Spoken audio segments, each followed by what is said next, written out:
Okay, we're back with chapter 14, and this is going to be our second video. This is going to be over sections 4 through 6.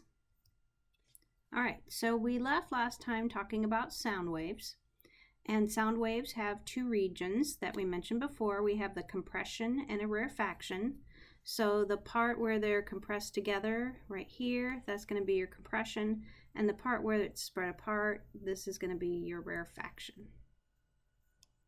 Now what that means is as that sound wave travels, I have regions where there is a lot of particles packed in a certain space, that compression area. So that's going to have a higher density and therefore a higher pressure. And the parts that have spread apart, those are the rarefactions, I can see that they have a lower density and they have a lower pressure. And that's going to affect the speed, because the speed depends on the density of the material. And if you have a more dense material, it's going to go faster.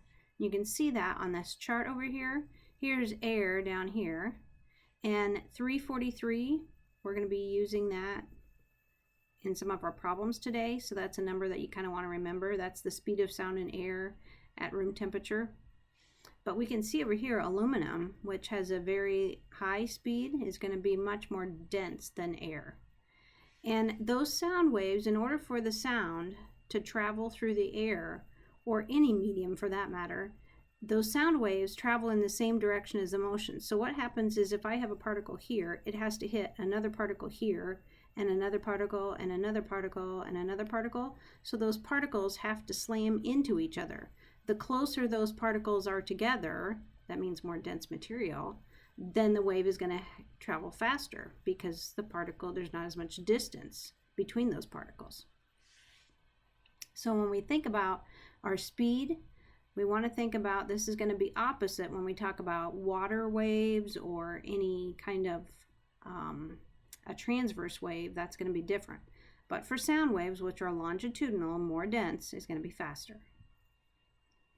Okay, when we characterize our waves in terms of their frequencies, we have the audible spectrum, and that's the whole spectrum that humans can hear. Obviously, this is a range, and not everybody's going to fit exactly within this range, but that range is going to be somewhere between about 20 hertz and 20,000 hertz. And the higher frequencies that you get, these are the first ones to go. So as people get older, those hair particles in their ear become damaged, and those are not able to pick up those high frequencies or those high pitches.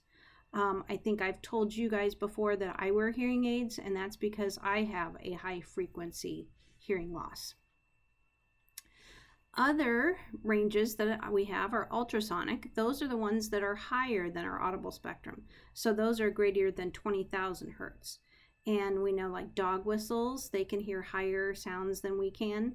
There's a lot of animals that are not, they overlap our audible spectrum. They may be able to hear frequencies higher than us or lower than us. A lot of those ultrasonic frequencies we used in medical applications, if you think about ultrasounds. We also have infrasonic, and infrasonic have frequencies less than 20 hertz, so lower pitches than what we can hear. And this is how elephants and whales communicate. All right, so here you have a problem. It says if you drop a stone in a well and hear the splash 1.4 seconds later, how deep is the well? So we're going to just use distance is rate times time. So this rate, this 343, that's what I got from that chart. That was the speed of sound in air at room temperature. And then I took it times my time, and I got 504 meters. Now, if this is my well, and I drop a stone, and it hits here, then the sound has to travel back up. So that means that this was the distance to go there and back. So that means the well is actually only half that distance. So it's 252 meters deep. All right, when we talk about sound in addition to frequency, so frequency of our wave was how closely those are packed together. That's our frequency, and that's when we talked about the audible spectrum and infrasonic and ultrasonic. Now we're going to switch over to another property of waves, and that's the sound intensity. and the intensity is related to the amplitude. I'm just going to put here, related to amplitude. Now I know we're talking about sound waves, but it's easy to see in a transverse wave. This would be a small amplitude, but then this would be a large amplitude. All right, and the sound intensity equation that we're going to use is power divided by 4 pi r squared. Okay, and that's because the intensity is going to decrease as this distance squared. This is another one of those inverse square laws that we talked about. We had it for gravity. It also works for sound intensity, and it will apply to light as well. So power is measured in watts, and then our radius is going to be how far away we are. So that's going to be meters, and I'm squaring it. So the unit that we're going to use for our sound intensity is watts per meter squared. Bats use a difference in those sound intensities to help them locate objects. And when we talk about sound intensity, the human perception of sound intensity is decibels, and it's a logarithmic scale. So in order to find my decibels, so this is my decibels, that's equal to 10 times the log of I over I0. And decibels doesn't have a unit. A lot of times if you see it, it'll just be like dB for decibels. I0, this is called the threshold of hearing, and that's the lowest or the faintest, it's the least intense sound that humans can hear. And that is 1 times 10 to the minus 12th watts per meter squared. So I0 is a constant number all of the time. Okay, so when we talk about decibels, that's a tenth of a bell. So here's my bell, and this is a tenth of a bell. And if we look at this decibel scale over here on the right, then you can see different sounds. So if we have a whisper, that would be about 20 decibels. If we talk about heavy traffic, that would be at 90 decibels. Loud rock band, 120 decibels. We have pain, which is 130 decibels. And then we have our eardrum rupturing. That's 160 decibels. Once your eardrum ruptures, obviously, then you're not going to be able to hear. So faintest low-level decibel sounds up to more intense sounds up at the top. Okay, so here we have an example. We have a pig calling contest, and a caller produces a sound with an intensity of 107 decibels. And we want to know how many callers are needed to reach a level of 120 decibels. So first I need to figure out what is the intensity of the sound for the one caller at 107 decibels. So there's my equation. So 107 equals 10 times log of I over I0, and the I0 was that constant number. So I divided by 10, then I did the inverse log, and then I multiplied by this 1 times 10 to the minus 12th. And I got an intensity of 0.05012. So that's for one caller. Now I need to find out the intensity for 120 decibels. So I put in 120, did the same equation, and I got an I for my intensity of 1 watt per meter squared. So if this is the one that I want to get to, and this is how much for one caller, then the number of callers is going to be 1 divided by the intensity for the one caller. And I got 19.95, so it's going to take me 20 callers in order to get that intensity of 120 decibels. All right, we're going to go back and talk about frequency again, and frequency is the Doppler effect. And the Doppler effect is the apparent change in the pitch or the frequency of the sound due to either the source or the observer moving. Now notice it says apparent, meaning it doesn't really change, it just appears to change. So if this is my source, this is what's producing the sound, I can see that it's sending out this conical wave. So that wave is going to be traveling this way toward the observer, And if the observer is moving toward that wave, then what's going to happen is this is sending out those waves. And as this is approaching it, then it appears that these waves get bunched closer together.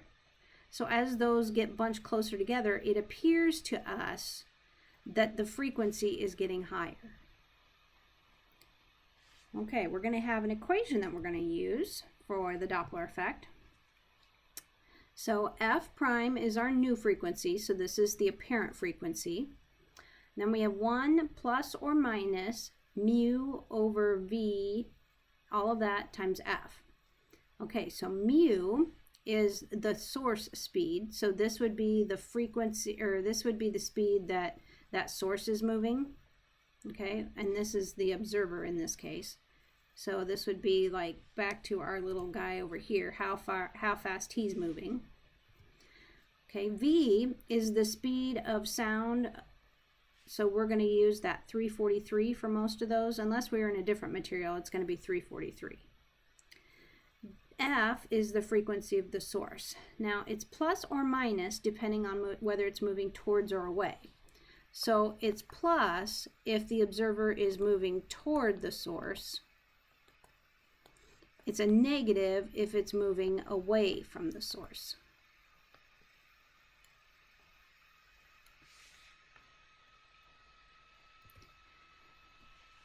Okay, now it can be the same thing if our source is moving but our observer is stationary. So last time our boombox, that was stationary but my observer was moving. Now we have the opposite effect.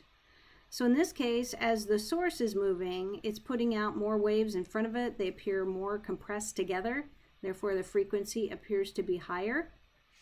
So we're going to have a very similar equation if we have the source that's moving.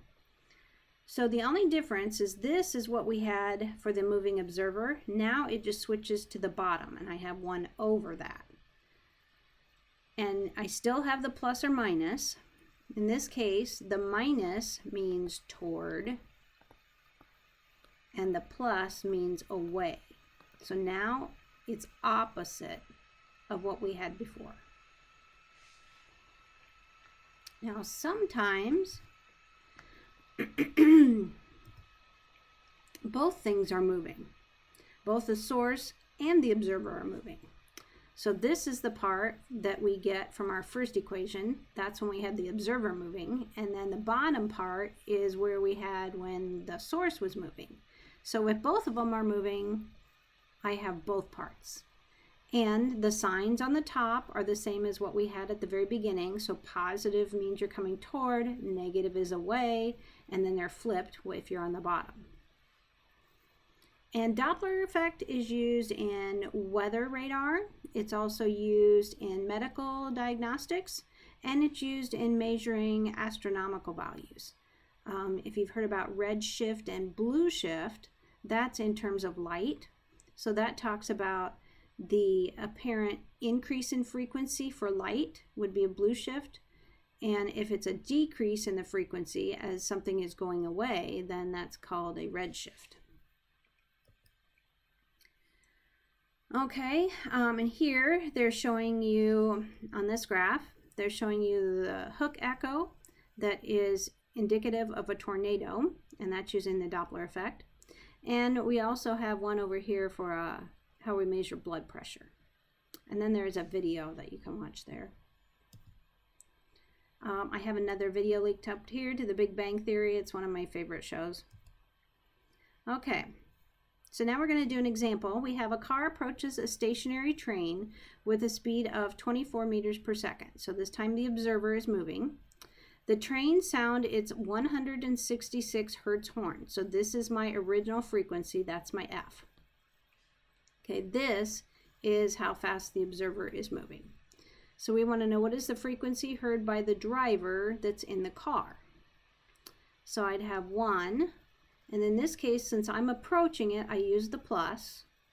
24 is the speed of the car. 343 is that constant value, which is the speed of sound. And then I multiply all of that part times the frequency that I had to start with. So when I do the math, I come up with 178 hertz. So the train sound is still 166 hertz, but according to this driver in the car, it appears to be higher, which is 178 hertz. And that is the end of that lecture.